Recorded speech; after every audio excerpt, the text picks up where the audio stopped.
गरीब साध साध सब नेक हैं, आप अपनी ठोरी, जो सतलोक ले जावेंगे वो साधु कोई और।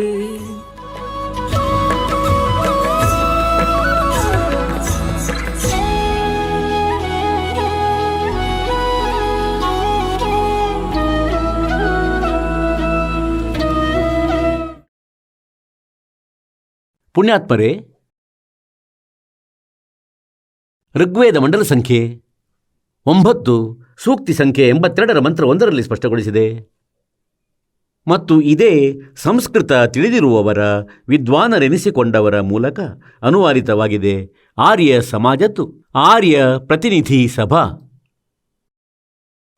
ಮೂಲಕ ಪ್ರಕಾಶಿತ ವೇದಗಳಲ್ಲಿ ಅವರದೇ ಮೂಲಕ ಅನುವಾದಗೊಂಡಿದೆ. ಒಂದು ವೇಳೆ ದಾಸ ಅನುವಾದ ಮಾಡಿದರೆ ವೇದಗಳ ಬಹಳ ಒಳ್ಳೆಯ ರೂಪ ಎದುರಿಗೆ ಬರುವುದು, ಅದೂ ಸಮಯ ಬರುವುದು ಮಾಲೀಕನದು. ಆದರೆ ಈಗ ವರ್ತಮಾನದಲ್ಲಿ ಒಂದೊಮ್ಮೆ ಈ ದಾಸ ಅನುವಾದ ಮಾಡಿ ಸಮಾಜಕ್ಕೆ ಈ ವೇದ ನೀಡಿದರೆ ಆಗ ಈ ನಕಲಿ ವಿದ್ವಾನರೇನಿದ್ದಾರೆ, ಈ ಮಹಾಋಷಿಗಳು, ದಯಾನಂದರಂಥವರು, ನಕಲಿ ಮಹರ್ಷಿಗಳು, ಭ್ರಮಿತಪಡಿಸಿದವರು, ಈ ಅಜ್ಞಾನದ ಆಧಾರದಿಂದ ಹೇಳುವರು ರಾಮ್ಪಾಲ್ರಿಗೆ ಸಂಸ್ಕೃತ ಬರುವುದಿಲ್ಲ, ಈತ ವೇದಗಳನ್ನು ಏನು ಅನುವಾದ ಮಾಡಬಲ್ಲ, ಇವನು ಎಲ್ಲ ಸುಳ್ಳು ಹೇಳುತ್ತಾನೆ. ಹೀಗೆಯೇ ಕಬೀರ ಪರಮೇಶ್ವರನಿಗೂ ಹೇಳುತ್ತಿದ್ದರು. ಅಂದರೆ ಕಬೀರ ಏನು ಬಲ್ಲ ವೇದ ಮತ್ತು ಗ್ರಂಥಗಳ ಬಗ್ಗೆ, ಪುರಾಣಗಳ ಬಗ್ಗೆ, ಗೀತೆಯ ಬಗ್ಗೆ. ಇವನು ಸುಳ್ಳು ಹೇಳುತ್ತಾನೆ. ಇವನು ಬ್ರಹ್ಮ ವಿಷ್ಣು ಮಹೇಶ್ವರರ ಆಲೋಚನೆ ಮಾಡುತ್ತಾನೆ. ಇವನು ತನ್ನನ್ನು ಸ್ವತಃ ಭಗವಂತ ಹೇಳುತ್ತಾನೆ.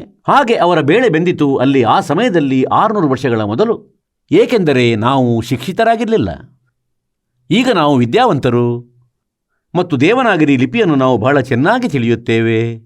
ಸಂಸ್ಕೃತ ಭಾಷೆಯನ್ನು ದೇವನಾಗರಿ ಲಿಪಿಯಲ್ಲಿ ಬರೆಯಲ್ಪಡುತ್ತದೆ.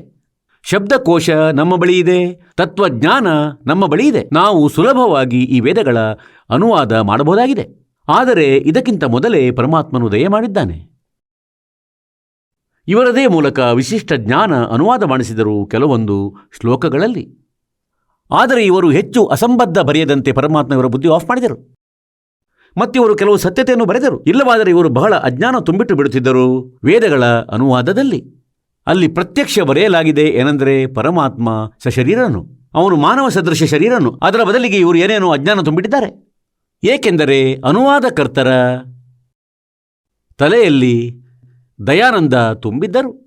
ದಯಾನಂದರ ಸತ್ಯಾರ್ಥ ಪ್ರಕಾಶದ ವಿಚಾರಗಳೇ ತುಂಬಿದ್ದವು. ಅಂದರೆ ಪರಮಾತ್ಮ ನಿರಾಕಾರನಾಗಿದ್ದಾನೆ ಮತ್ತು ವೇದಗಳು ಸಾಕಾರನೆಂದು ಹೇಳುತ್ತಿವೆ. ಆದರೂ ಅವರು ಗಿಳಿಪಾಠ ಮಾಡಲು ತೊಡಗಿದ್ದಾರೆ. ಪರಮಾತ್ಮ ನಿರಾಕಾರನು, ವೇದಗಳು ನಿರಾಕಾರನೆಂದು ಹೇಳುತ್ತಿವೆ, ದಯಾನಂದ ನಿರಾಕಾರ ಎಂದು ಹೇಳುತ್ತಾರೆ. ಮಹರ್ಷಿ ದಯಾನಂದರಂತೂ ನಿರಾಕಾರನೆಂದು ಹೇಳಬಲ್ಲರು ಮತ್ತು ನೀವು ಹೇಳಬಲ್ಲಿರಿ. ಏಕೆಂದರೆ ಪ್ರಮಾಣವಿಲ್ಲದೆ ಏನು ಬೇಕಾದರೂ ಹೇಳಬಹುದು. ಹಾಗಂತ ಬಾಯಿಗೆ ಬಂದದ್ದೆಲ್ಲ ಹೇಳುವುದೇ. ಆದರೆ ವೇದಗಳು ನಿರಾಕಾರವೆನ್ನುತ್ತಿಲ್ಲ. ವೇದಗಳು ಪರಮಾತ್ಮನನ್ನು ಒಬ್ಬ ದೇಶೀಯ ಸಾಕಾರ ಮನುಷ್ಯ ಸದೃಶ ಎಂದು ಹೇಳುತ್ತಿವೆ.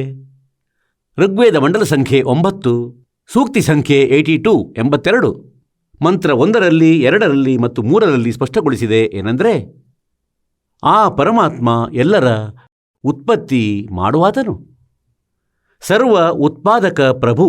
ಅಂದರೆ ಎಲ್ಲರ ಸೃಷ್ಟಿ ಮಾಡುವಾತ, ರಚನೆ ಮಾಡುವಾತ, ಉತ್ಪನ್ನ ಮಾಡುವಾತ ಪರಮೇಶ್ವರ. ಸದ್ಗುಣಗಳ ವೃಷ್ಟಿ ಮಾಡುತ್ತಾನೆ.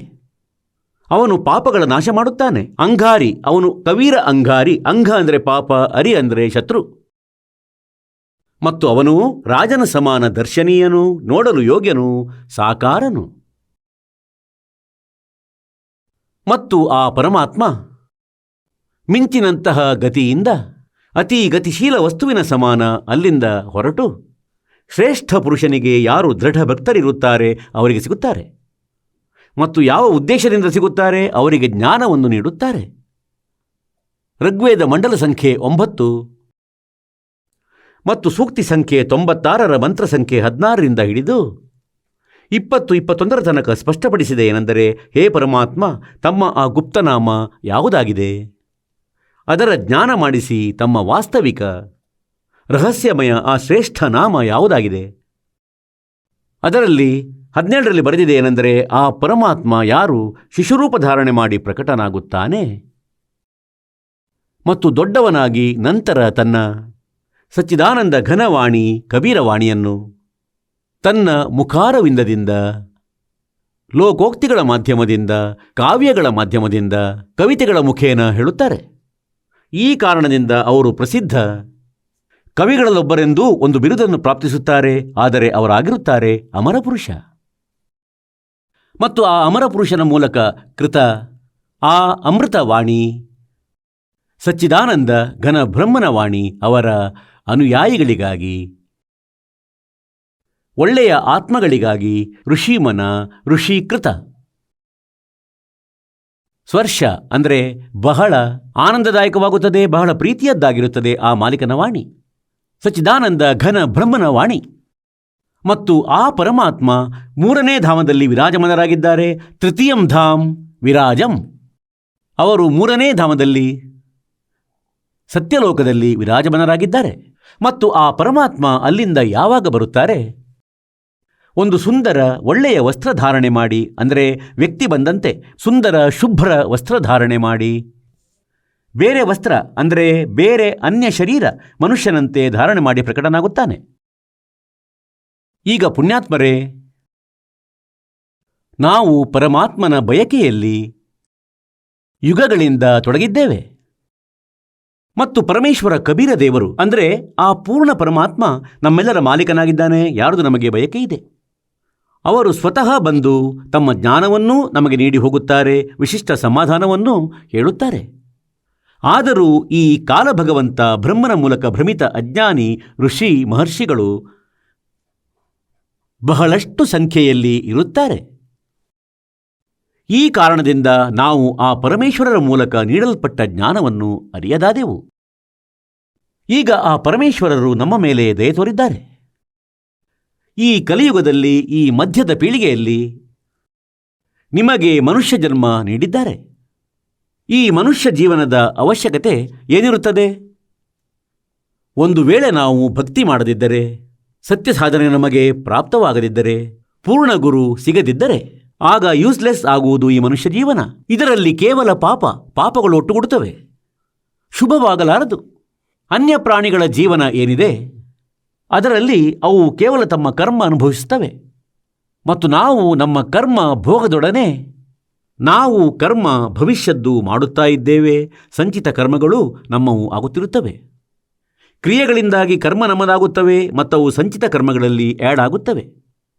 ಮತ್ತು ಅನ್ಯ ಪ್ರಾಣಿಗಳು ಕೇವಲ ತಮ್ಮ ಸಂಚಿತ ಕರ್ಮಗಳಿಂದ ಪ್ರಾರಬ್ಧವನ್ನು ಪ್ರಾಪ್ತಿಸಿ ಅನುಭವಿಸುತ್ತಿರುತ್ತವೆ. ಮತ್ತು ಮನುಷ್ಯ ಜೀವನದಲ್ಲಿ ನಾವು ಏನು ಕ್ರಿಯೆಗಳನ್ನು ಮಾಡಿ ಕರ್ಮ ಮಾಡುತ್ತಿರುತ್ತೇವೆ ಅದರ ಅಕೌಂಟ್ ಆಗುತ್ತದೆ ಮತ್ತು ನಮ್ಮ ಸಂಚಿತ ಕರ್ಮಗಳಲ್ಲಿ ಇವು ಸೇರಿಕೊಳ್ಳುತ್ತವೆ. ಹಾಗಾಗಿ ಮನುಷ್ಯ ಜೀವನ ಒಂದೊಮ್ಮೆ ನಮ್ಮಲ್ಲಿ ಸದ್ಭಕ್ತಿ ಇಲ್ಲವಾದರೆ ಮನುಷ್ಯ ಜೀವನದ ಖಂಡಿತವಾಗಿಯೂ ಅವಶ್ಯಕತೆ ಇಲ್ಲ. ಪುಣ್ಯಾತ್ಮರೇ, ನಾವು ಜ್ಞಾನಹೀನರು, ತತ್ವಜ್ಞಾನಹೀನರಾಗಿದ್ದೇವೆ. ಮನುಷ್ಯ ಏನೇ ಮಾಡಿರಲಿ, ಕಂಪ್ಯೂಟರ್ ಮಾಡಿರಲಿ, ಆಕಾಶದಲ್ಲಿ ವಿಮಾನ ಬಿಟ್ಟಿರಲಿ, ಆದರೆ ಪರಮಾತ್ಮನ ಮಹಿಮೆಯನ್ನು ಅವರು 0.01 ಕೂಡ ತಿಳಿಯಲಾರರು ಮತ್ತು ತಿಳಿಯಲು ಅಶಕ್ತರು ಕೂಡ. ಸರಿ, ನಮಗಂತೂ ಈ ಬಹಳ ದೊಡ್ಡ ಉಪಕರಣಗಳು ಕಾಣಬರುತ್ತವೆ ಆಶ್ಚರ್ಯಕರವಾಗಿ. ಆದರೆ ಈ ಮನುಷ್ಯ ಜೀವನದ್ದು ಈ ಕೆಲಸವಲ್ಲ. ಈಗ ಈ ಪೃಥ್ವಿ, ಇಷ್ಟು ಮನುಷ್ಯರಿಗಾಗಿ ಪೃಥ್ವಿ ಏನು ಚಿಕ್ಕದಲ್ಲ. ಮತ್ತು ಇಲ್ಲಿ ಯಾವ ವಸ್ತುವಿನದ್ದು ಅಭಾವ ಇಲ್ಲ. ನಮ್ಮೊಳಗೆ ಒಂದು ಇಂತಹ ಕಾಯಿಲೆ ಹುಟ್ಟಿಸಿಟ್ಟಿದ್ದಾನೆ ಈ ಕಾಲನು, ಅಂದರೆ ನಾವು ಸ್ವಲ್ಪದರಲ್ಲಿ ತೃಪ್ತಿ ಪಡೆಯದವರಾಗಿದ್ದೇವೆ. 3 लोक से तरपतना ही ये मन भोगी खसिया. ಮತ್ತು ಪರಮಾತ್ಮ ಬಂದು ನಮಗೆ ತಿಳುವಳಿಕೆ ನೀಡುತ್ತಾರೆ. ಅಂದರೆ ನೀವು ಸ್ವಲ್ಪದರಲ್ಲಿ, ಅಂದರೆ ಇಚ್ಛೆಗಳನ್ನು ಕಡಿಮೆಗೊಳಿಸಿ ಜೀವಿಸಲು ಕಲಿಯಿರಿ. ಅವನು ಇದಕ್ಕಾಗಿ ಸ್ವತಃ ಒಂದು ಜೀವನ, ಜನ ಸಾಮಾನ್ಯನ ತನ್ನ ಕೈಗಳಿಂದ ಕರ್ಮ ಮಾಡಿ ನಿರ್ವಹಿಸಿ ತೋರಿಸುತ್ತಾರೆ. ಒಂದು ಎಕ್ಸಾಂಪಲ್ ಕೋಡ್ ಮಾಡುತ್ತಾರೆ, ಒಂದು ಉದಾಹರಣೆ ಕೊಟ್ಟು ಹೋಗುತ್ತಾರೆ. ಅಂದರೆ ನೀವು ಹೀಗೆ ಇರಿ. ನೀವು ಇಡೀ ಜೀವನ ನಾಶಗೊಳಿಸುತ್ತಿದ್ದೀರಿ ಮನುಷ್ಯ ಜೀವನವನ್ನು. ಬಂಗ್ಲೆ ಮಾಡಿದ್ದಾಯಿತು, ಫ್ಲ್ಯಾಟ್ ಕೊಂಡದ್ದಾಯಿತು, ಬಂಗ್ಲೆ ಮಾಡಿಕೊಂಡದ್ದಾಯಿತು, ಮೇಲೆ ಕಟ್ಟಿದ್ದಾಯಿತು, 4ನೇ ಅಂತಸ್ತು ಮಾಡಿಕೊಂಡದ್ದಾಯಿತು, 6ನೇಯದ್ದು ಮಾಡಿಕೊಂಡದ್ದಾಯಿತು. ಮತ್ತು ನಂತರ ಎಂದಾದರೂ ಮೃತ್ಯು ಆಯಿತು. ನಂತರ ಅಲ್ಲಿ ಅದೇ ಗಲ್ಲಿಯಲ್ಲಿ ತಿರುಗುತ್ತಾನೆ, ನಾಯಿಯಾಗಿ ಹೊಡೆತ ತಿನ್ನುತ್ತಿದ್ದಾನೆ ಅವನು. ಹಾಗಾಗಿ ನಮಗೆ ನೆನಪಿಸ್ತಾರೆ ಏನೆಂದರೆ, ಈ ಕಾಲನು ನಿಮ್ಮ ಬುದ್ಧಿಯನ್ನು ಭ್ರಷ್ಟಗೊಳಿಸಿದ್ದಾನೆ. ನಿಮ್ಮ ಬುದ್ಧಿಯ ಆ ಪ್ರೇರಣೆ, ನಿಮ್ಮ ಎನರ್ಜಿ ಏನಿದೆ ಅದು ತಪ್ಪು ಸ್ಥಾನದಲ್ಲಿ ವ್ಯರ್ಥ ಮಾಡಿಸ್ತಿದ್ದಾನೆ. ತಮಗೆ ಕೇವಲ 2 ಊಟ ಬೇಕು, 2 ವೇಳೆಯ ಆಹಾರ ಬೇಕು ಮಾಲೀಕನು ನೀಡುವ.